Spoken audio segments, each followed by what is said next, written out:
Hi everyone, my name is Cameron and welcome back to my channel. This is part 2 of F&B work tips, highly recommended by me. I don't see me at this job for too long.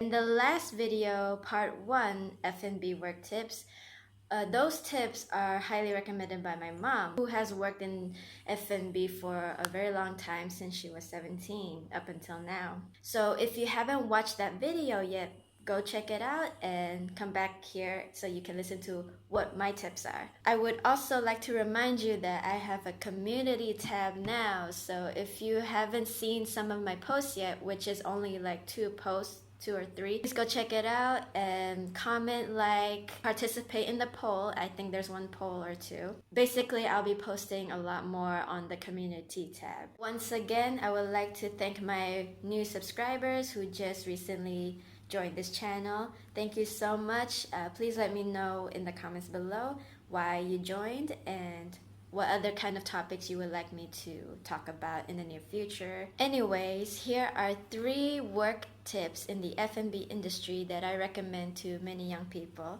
If you are new to the F&B industry, this video is also for you, and please share this video to those who are in this job, in this kind of work environment as well. The first tip is eat well and sleep well. Why? Because we must.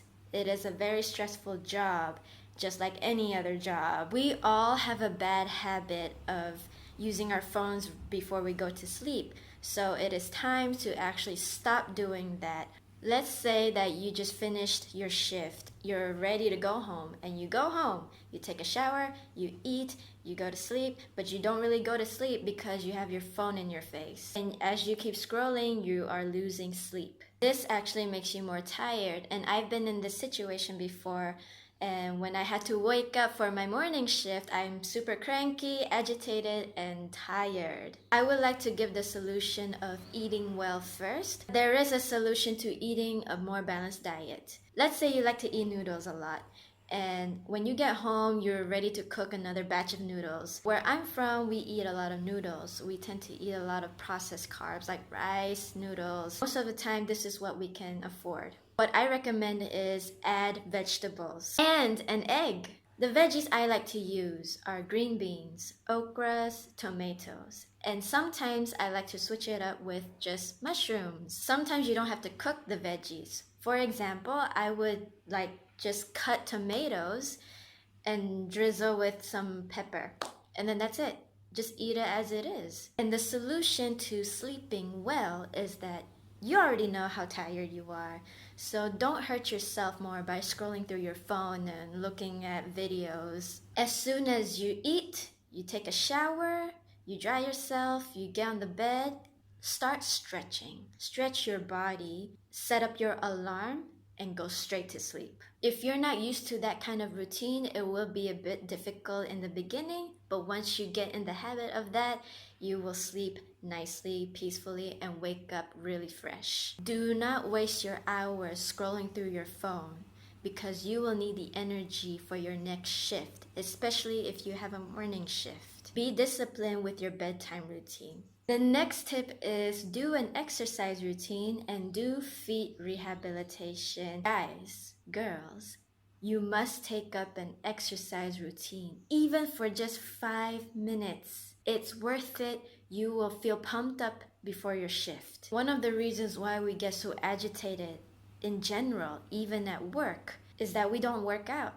You must learn how to exercise before your morning shift or right after your night shift. I used to work on and off as a part-time F&B staff, and I would just do 5 minutes to 10 minutes of a really intense body weight workout. And I know full-time F&B staff who wake up early in the morning so that they can have at least 30 minutes workout. I do have 2 options for your morning workout routine. Option number 1 is to do the basics, which means just body weight, just using your body. For example, I like to do push-ups and squats. And I would do 3 rounds of 10 push-ups and 10 squats. Basically, do 10 push-ups, 10 squats, 3 times. And then you can do some stretching either before that workout or afterwards. Option 2 is that you can look for 5-minute interactive workouts on YouTube. There are so many interactive workouts on YouTube, and find the one that you like the most. There are high intensity workouts, yoga, glute workouts, anything. There's so many. Just explore that area. Even though I was really tired, I still break a sweat, and when I got to work, I feel good. So start your day right. It's very important. For your evening workouts after you finish your shift is to do the same thing that you do for your morning routine. However, what I like to do, what I used to do, I lifted weights and I took my time with it. Sometimes if I still have energy in my feet, I will go for a walk. If you have a pool nearby, go for a swim and just relax your body. Another important night routine is that you stretch your feet. So you can do this when you lay down on your bed, and do this movement for 2 minutes so that it will relieve the stress from your feet.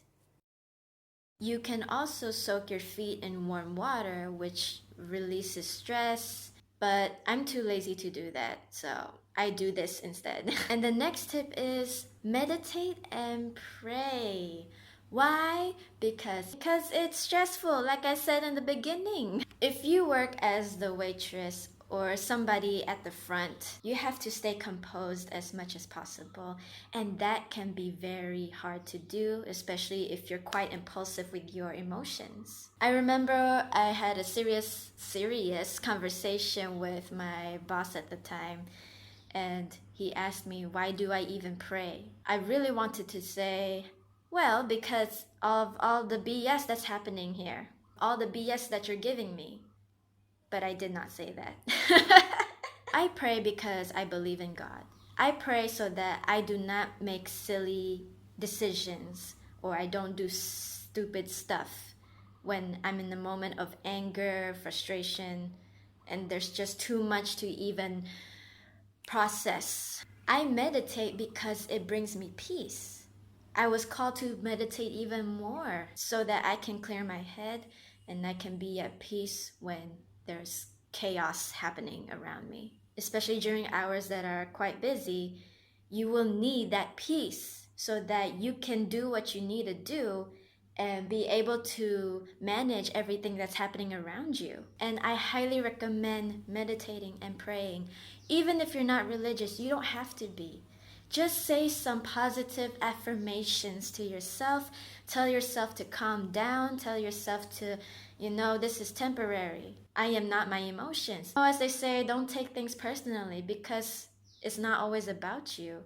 When people get mad, it's not about you. It's just about what's happening at that moment. And learn how to maintain optimism, even though it's so painful and so stressful in the moment.